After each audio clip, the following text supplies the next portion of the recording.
નમસ્કાર દર્શક મિત્રો, હું હર્ષુ પરમાર સહયોગ દ્વારા પ્રસ્તુત ન્યૂઝ 20 ગુજરાતીમાં આપ સૌ દર્શક મિત્રોનું હાર્દિક સ્વાગત કરું છું।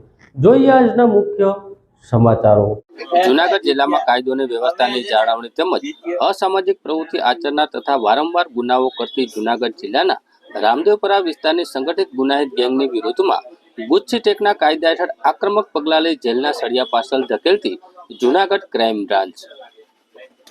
જૂનાગઢ જિલ્લામાં પાછલા 10 વર્ષમાં ખૂનની કોશિશ, ખંડણી, લૂંટ, અપહરણ, હથિયાર ધારા સહિતના અનેક ગંભીર ગુનાઓ આચરીને લોકોમાં ભય ફેલાવતી ગેંગના 9 શખ્સો સામે લોકલ ક્રાઇમ બ્રાન્ચે એ ડિવિઝન પોલીસમાં ગુજસી ટેક અન્વયે ગુનો દાખલ કરીને ગેંગના 5 આરોપીની ધરપકડ કરી છે। જ્યારે અન્ય 2 જેલમાં છે તો 2 શખ્સો ફરાર હોય તેથી ઝડપી પોલીસ અલગ ટીમો બનાવી ઝડપીના પાડવા ચક્રો ગતિમાન કર્યા છે।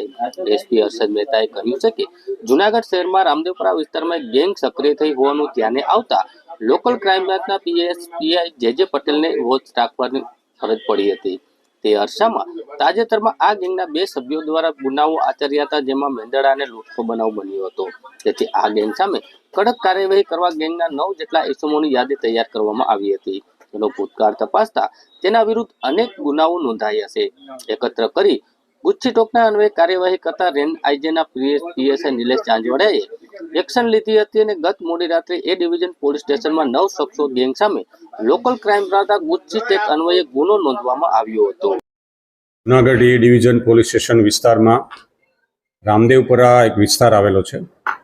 આ વિસ્તારમાં કેટલાક આરોપીઓ છેલ્લા ઘણા સમયથી સક્રિય હોવાનું પોલીસના ધ્યાને આવેલ। તાજેતરમાં 2 બનાવો એવા બનેલ કે જેના કારણે આ ગેંગ છે એ ધ્યાનમાં આવેલ। એમાં ખાસ એ ડિવિઝન પોલીસ સ્ટેશન વિસ્તારમાં સલમાન ઉર્ફે સલિયો ઉર્ફે સલીમ તૈયબ વિશળ એ હાલ ભાગતો ફરે છે, એમને પકડવાનો બાકી છે। સાથે સાથે એક મેંદરડા પોલીસ સ્ટેશનમાં પણ હમણાં તાજેતરમાં તાલાળા વિસ્તારનો એક બીજો આરોપી નાઝીમ હબીબ સોઢા જે તાલાળા વિસ્તારનો છે અને મેંદરડા પોલીસ સ્ટેશનની હદમાં એમણે મારીને લૂંટ કરેલ હોવાનો એક બનાવ છે બનેલો। આ સભ્યો કોણ હોઈ શકે, આ કેટલા સમયથી આ ગુનેગારો છે, આ બધાની તપાસ એલસીબી પીઆઈ શ્રી જે પટેલને સોંપવામાં આવેલી। ત્યારબાદ આ ગેંગ દ્વારા અલગ ગુનાઓ છેલ્લા લગભગ 2014થી શરૂ કરીને આજ દિન સુધીમાં છેલ્લા 10 વર્ષમાં એમણે તમામ પ્રકારના, જેમાં લૂંટ, ખૂનની કોશિશ, ખૂન, ધાડ, આ ઉપરાંત ખંડણી, હથિયાર અને દારૂ જુગારના અસામાજિક પ્રવૃત્તિઓના અને નાની મોટી ઈજાઓના પણ પુષ્કળ પ્રમાણમાં ગુનાઓ હોવાનું ધ્યાનમાં આવે, જેની એક પ્રપોઝલ કરીને જૂનાગઢ રેન્જના આઈજીપી શ્રી નિલેશ જાજડિયા સાહેબને તરફ મોકલેલી। એમની મંજૂરીના આધારે આ ગેંગ વિરુદ્ધ ગુજસી ટેકનો ગુનો ગઈકાલે રાત્રે દાખલ કરવામાં આવેલો છે। આ ગેંગના જે કુલ 9 સભ્યો છે એ પૈકી સલમાન ઉર્ફે સલિયો, બીજો નજીબ હબીબ સોઢા જે તાલાળાનો રહેવાસી છે, ત્રીજો સલમાન ઉર્ફે નિઝામ ઉર્ફે ભૂરો કે જે દોલતપરાનો રહેવાસી છે, અજીત ઉર્ફે મંત્રી જે રામદેવપરાનો રહેવાસી છે, આમદ ઉર્ફે નારેજા જે પણ રામદેવપરાનો રહેવાસી છે, છઠ્ઠો આરોપી અમીન ઉર્ફે છોટે મંત્રી એ પણ રામદેવપરાનો રહેવાસી છે, અસલમ ઉર્ફે છમિયો એ પણ ત્યાં જૂનાગઢ એ ડિવિઝન વિસ્તારનો દોલતપરાનો રહેવાસી છે, અને 9મો આરોપી સાજિદ ઉર્ફે બોડો।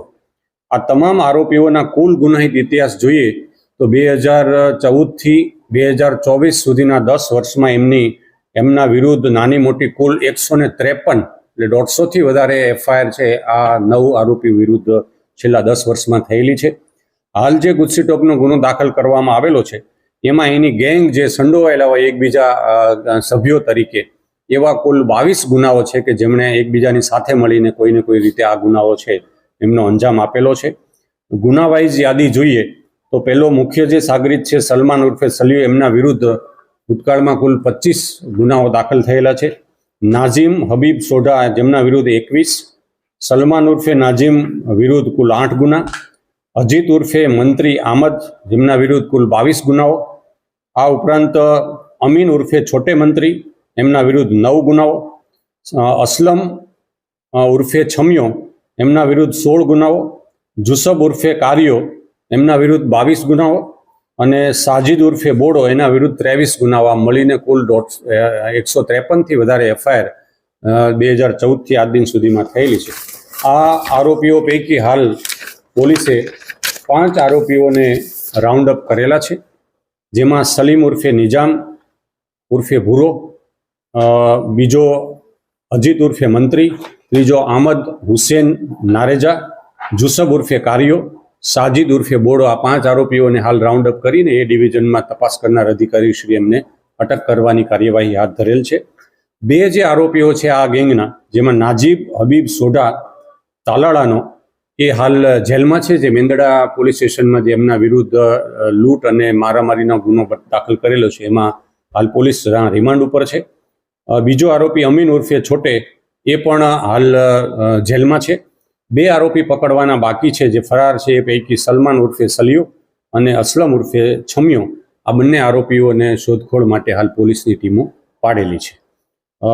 ગુનેગારો વિરુદ્ધ વધારે કાયદાકીય રીતે કડકાઈ થાય એના ભાગરૂપે આવા જે સંગઠિત રીતે ગુનાઓ કરી રહ્યા છે એવા ઈસમો વિરુદ્ધ વધારે કડકાઈ થાય એના માટે આ ટીમ છે એ કામ કરી રહી છે અને બાકીના જે 2 આરોપીઓ છે એને પકડવા માટેની તપાસ હાલ ચાલી રહી છે. 4 માસમાં ચોથી ગુસ્સીટોકનો ગુનો દાખલ કરેલો છે. એમાં કુલ 29 આરોપીઓને હાલ સુધી અરેસ્ટ કરવામાં આવ્યા છે અને આ બાકીના જે આરોપીઓ વધુ આમાં સંડોવાયેલા છે કે કેમ આની પણ વધુ તપાસ હાલ ચાલી રહી છે. જૂનાગઢ શહેરમાં મહાનગરપાલિકા જૂનાગઢની મંજૂરી વગર સ્ટીકર પોસ્ટર લગાવવા બાબતે ન્યુસેન્સ તેમજ દંડ ફટકારી વાહન કબજે કરતું મહાનગરપાલિકા જૂનાગઢ. જૂનાગઢ મહાનગરપાલિકા દ્વારા સરકારના બ્યુટિફિકેશન યોજના અંતર્ગત શહેરમાં આવેલા મેઇન રોડ ઉપર આવેલા અલગ અલગ વિભાગોની દિવાલ ડિવાઈડરોને કલર કરવાનું કામ તેમજ વૃક્ષારોપણનું કામ જેવા વિવિધ બ્યુટિફિકેશનની કામગીરી હાલ ચાલી રહી છે, જે અંતર્ગત આ દિવાલોમાં મહાનગરપાલિકા જૂનાગઢમાં કોઈ પણ જાતની મંજૂરી વગર સ્ટીકર, પોસ્ટર કે વોલ પેઇન્ટિંગ ન કરવા અવારનવાર વર્તમાન પત્રો દ્વારા જાહેર જનતાને જાણ કરવામાં આવે છે. આમ છતાં અજાણ્યા ઇસમો દ્વારા બસ સ્ટેન્ડથી મોતીબાગ થઈ મધુરામ સુધીની દિવાલો ઉપર આ પ્રકારના મંજૂરી વગરના પોસ્ટરો લગાડી બ્યુટિફિકેશનની કામગીરી હાલ અવરોધરૂપ બને છે, જે અન્વયે માન્ય કમિશનર સાહેબની સૂચનાથી નેત્રમ શાખાના સહયોગથી સીસીટીવી કેમેરાના આધારે બીએમસી એક્ટ કલમ નંબર 244 અને 245ની જોગવાઈ હેઠળ ન્યુસન્સ તેમજ દંડ ફટકારવામાં આવેલો હતો. આમ મહાનગરપાલિકા જૂનાગઢ દ્વારા કામમાં ઉપયોગી થયેલી રિક્ષાને પણ રકમ ભરપાઈ ન થતા તે પણ કબજે કરવામાં આવી છે. જૂનાગઢ શહેરના જાંજડા રોડ ઉપર પૈસાની લેતી દેતી બાબતે મારામારીનો બનાવ બન્યો હતો, જેમાં મિહિર ભરવાડનું અમદાવાદ સિવિલ હોસ્પિટલ ખાતે સારવાર દરમિયાન મોત થયું હતું. જૂનાગઢ શહેરના જાંજડા રોડ ઉપર આવેલા અનુરાગ પાન પાસે પૈસાની લેતી દેતી બાબતે મારામારીનો બનાવ બન્યો હતો, જેમાં મિહિર ભરવાડનું અમદાવાદ સિવિલ હોસ્પિટલ ખાતે સારવાર દરમિયાન મોત થયું હતું. વધુ વિગત જાણીએ તો પૈસાની લેતી દેતી બાબતે મારામારી થઈ હતી. રોહિત મુડાસિયા નામના ઈસમને 20,000 રૂપિયા હિરેન જોટૈયા નામના વ્યક્તિએ આપેલા હતા, જેમાં રોહિત મુસાળિયા સાથે મિહિર ભરવાડ 20,000 રૂપિયાની રકમ લેવા જતા તેના ઉપર હુમલો કરવામાં આવ્યો હતો. આ હુમલો હિરેન જોટૈયાએ અન્ય 3 લોકો દ્વારા કરાયો હતો. બાદમાં હિરેન જોટૈયા દ્વારા રોહિત, મિહિર અને રાજુ નામના વ્યક્તિ ઉપર અપશબ્દો કહેવામાં આવતા માર મારવામાં આવ્યો હતો, જેમાં મિહિર ભરવાડનું સિવિલ હોસ્પિટલમાં સારવાર દરમિયાન મોત થયું હતું. મિહિરના મોત બાદ હિરેન જોટૈયા અને અન્ય 3 લોકો સામે ખૂનની કલમ ઉમેરાઈ છે.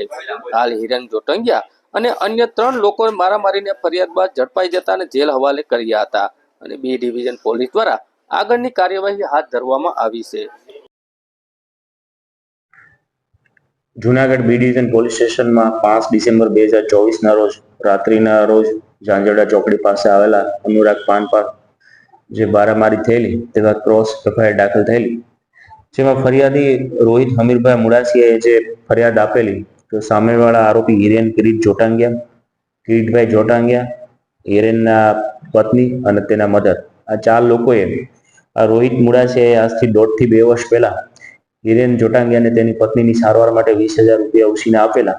તેની ઉઘરાણી કરવા જતા તેને બેફામ ગાળો બોલી રોહિત તથા તેના મિત્ર મિહિર સરવણભાઈ ભરાડવા ઉપર અસ્ત્રો અને કાતર વડે જીવલેણ હુમલો કરી જે મિહિર ભરાડવા છે તેમને માથાના ભાગે, કાન ઉપર, ડાબા પડખામાં અને અન્ય ભાગો ઉપર ઈજાઓ પહોંચાડેલી આથી તેમના વિરુદ્ધ ભારતીય ન્યાય સંહિતાની કલમ 109 એટલે કે હત્યાની કોશિશ, આ ઉપરાંત 118, 115, 125 મુજબ ગુનો દાખલ કરવામાં આવેલો અને આ જે મિહિર ભરડવા છે તે વધુ સારવાર માટે જુનાગઢ સિવિલ હોસ્પિટલમાં એડમિટ થયેલ. ગઈકાલે કમનસીબે અમદાવાદ સિવિલ હોસ્પિટલમાં આજે મિહિર સરમણભાઈ ભરડવા છે તેમનું સારવાર દરમિયાન દુઃખદ અવસાન થયેલું.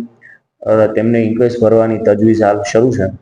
વધુમાં આ ગુનાના કામે આ તમામ આરોપીઓની ધરપકડ કરવામાં આવેલી છે અને હાલ નામદાર જુનાગઢ સેશન્સ કોર્ટમાં જે આરોપીઓ છે તેમના વિરુદ્ધ ભારતીય ન્યાય સંહિતાની કલમ 103(1) એટલે કે ખૂન માટેની જે કલમ છે તેનો ઉમેરો કરવા માટે રિપોર્ટ કરવામાં આવે છે. જૂનાગઢના કાળવા ચોક ખાતે બાબા સાહેબના પુતળા પાસે અમિત શાહના નિવેદનને લઈ સ્વયં સૈનિક દળ દ્વારા વિરોધ પ્રદર્શન કરવામાં આવ્યું હતું. ત્યારે પોલીસ દ્વારા સ્વયં સૈનિક દળના કાર્યકર્તાઓની અટક કરવામાં આવી. જૂનાગઢ શહેરના કાળવા ચોક ખાતે બાબા સાહેબના પુતળા પાસે અમિત શાહના નિવેદન ઉપર સ્વયં સૈનિક દળ દ્વારા વિરોધ પ્રદર્શન કરવામાં આવ્યું હતું. ત્યારે અમિત શાહે રાજ્યસભાને તેના સંબોધન દરમિયાન ડોક્ટર બાબા સાહેબ આંબેડકરની ટિપ્પણી કરી હતી. આ ટિપ્પણીના કારણે વિપક્ષ પાર્ટીઓ અને બહુજન સમાજ દ્વારા વિરોધ પ્રદર્શન કરવામાં આવ્યું છે. ગૃહમંત્રીએ બંધારણના ઘડવૈયા ડોક્ટર બાબા સાહેબ આંબેડકરનું અપમાન કર્યા હોવાનો આરોપ છે, જેના નિવેદનને લઈ સ્વયં સૈનિક દળના કાર્યકર્તાઓ દ્વારા બાબા સાહેબના પુતળા પાસે અમિત શાહના પોસ્ટર સળગાવવામાં આવ્યા હતા. તેમજ કલેક્ટરને આવેદનપત્ર આપવામાં આવ્યું હતું.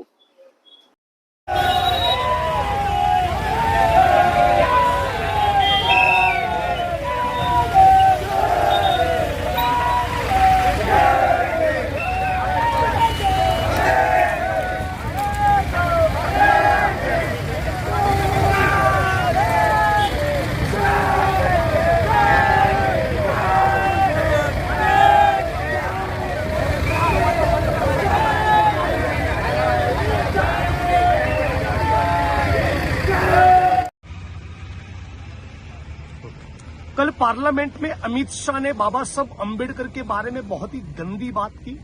डॉक्टर भीमराव बाबा साहब अम्बेडकर का अपमान करते हुए ये कहा कि आजकल कुछ लोगों को अम्बेडकर अम्बेडकर अम्बेडकर बोलने का फैशन हो गया है.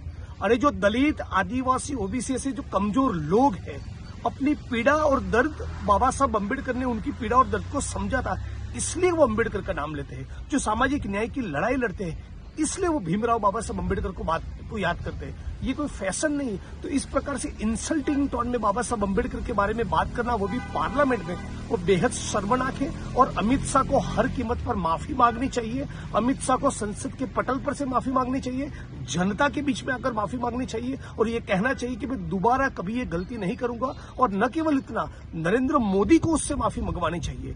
आप लोग मनुस्मृति गौड़ से करते रहिए. हम संविधान और अम्बेडकर की बात करते रहेंगे. संविधान जिंदाबाद, अम्बेडकर जिंदाबाद. जय भीम बोलेंगे, लगातार बोलेंगे, बार बार बोलेंगे. और अमित शाह तुमसे माफी भी मंगवा कर रहेंगे. जब तक तुम माफी नहीं मांगोगे, तुम्हारे खिलाफ उग्र आंदोलन होगा, ये लिख के रखो.